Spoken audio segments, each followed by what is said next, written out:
श्री स्वामी समर्थ सगळ्यांना. कसे आहेत सगळे? पहिल्यांदा माफी मागते, व्हिडिओला थोडा उशीर झाला, कारणच तसं होतं. आणि तुमचं सगळ्यांचं खूप खूप मनापासून आभार.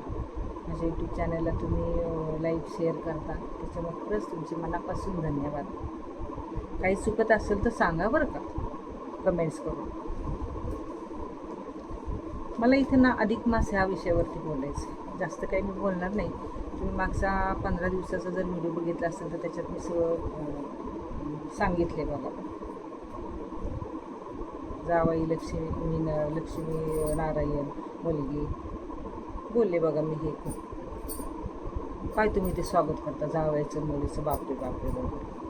हो काय त्या फुलांच्या रांगोळ्या, काय साध्या रांगोळ्या, काय जेवणाच्या ताटाला काय फुलाची सजावट केलंच पाहिजे. जावायचं लेकीचं स्वागत केलंच पाहिजे मी तर म्हणते. पण मग जावई गेल्यानंतर मुलीचं स्वागत का नाही करत हो तुम्ही? का मुलगी विधवा झाली म्हणून नाही करायचं? तिला मुलं नाही आहेत, ती एकटी आहे का? तिला बी कुटुंब आहे ना. का नाही तुम्ही मुलीला बोलवत?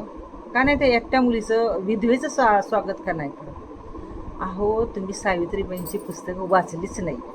सावित्रीबाईंची पुस्तकं वाचा, मग तुम्हाला कळन सावित्रीबाईंनी विधवेला मान सन्मान दिलेला आहे.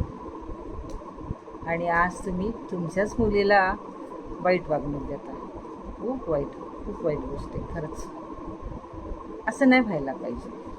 मुलीला पण सन्मान द्या, मुलीला पण तुम्ही तेवढा तो अधिकार द्या. तिच्या मनात पण कुठेतरी असं वाटत असतं ना, आपल्याला बी माहेरच्यांनी बोलवलं. का तुमच्याशी बोलावं वाटलं की मला काही मुली, काही महिलांनी अशी चर्चा झाली म्हणून मला आज तुमच्याशी हा मुद्दा मांडावा वाटला. खूप वाईट वाटलं मला खरंच. बऱ्याचशा काही मुली म्हटल्या, काकू आम्हाला नाही बोलवलं माहेरी, आईवडिलांनी भावाने नाही बोलवलं. भाऊ जातात तिकडं, मग तुम्ही बहिणीला का नाही बोलवायला पाहिजे. तिचं बी आदर तिथं करा, स्वागत करा. तिला पण मुलं आहेत. हे चुकीचं आहे, असं नका करू तुम्ही. सावित्रीबाईंची खरंच पुस्तकं वाचा तुम्ही, मग तुम्हाला कळेल. अजूनही तुम्ही त्या बुरसटलेल्याच जगामध्ये आहे. नका. मी ते 2-3 ओळी लिहिलेल्या आहेत, लक्षात नाही राहायचं म्हणून लिहिलेलं आहे. मुलगा मंदिर आहे तर मुलगी देवता आहे. मुलगा संस्कार आहे तर मुलगी संस्कृती आहे. मुलगा बी आहे तर मुलगी जमीन आहे. मुलगा वंशाचा दिवा आहे तर मुलगी मशाल आहे. मुलगा शान आहे तर मुलगी सन्मान आहे. हे 4 गोष्टी मला तुम्हाला म्हणजे 4 ओळी बोला वाटल्या म्हणून मी बोलले. ह्या काही चुकीच्या नाही आहेत. आजही तुम्ही मुलाचं करता, मुलीला सोडून देता, चुकीचं आहे का असं? आणि आज काही जे काही घडतं ना, हे आता जे चाललेलं आहे बघा, काय म्हणतात तो, मुला मुलींची लग्न वगैरे स्थळ पाहताना जे काही होतात ना, त्या बऱ्याचशा काही गोष्टींमध्ये. आता बघा, मध्यंतरी आमच्या सोसायटीमध्ये आत्महत्या केली एका मुलीने. ठीक आहे, कारण तिचं काही जे असेल ते असेल, पण कुठंतरी माहेरचे पण ह्याला दोषी असतात बघा.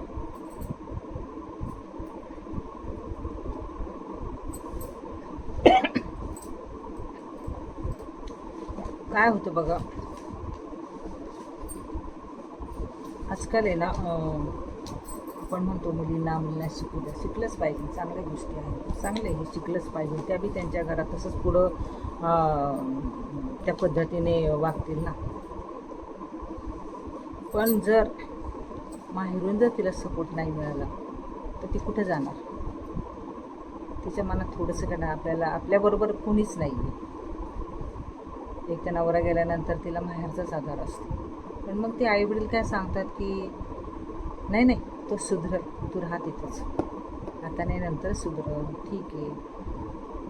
म्हणजे असं करून ती लावतात. ती 1दा-2दा बघते, नंतर ती माहेरी सांगतच नाही. मग तिला असह्य होतं त्या वेदना. मग ती शेवटी जीवाचं सगळं वाईट करते.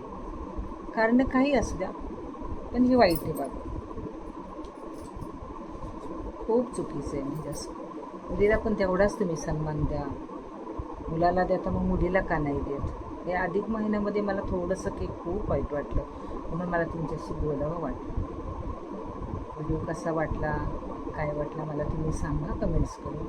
काही चुकलं असेल ते पण तुम्ही सांगा. मला चुका सगळ्यांकडनंच होतात, असं नाही की लहानांकडनं मोठ्यांकडनं पण चुका होतात.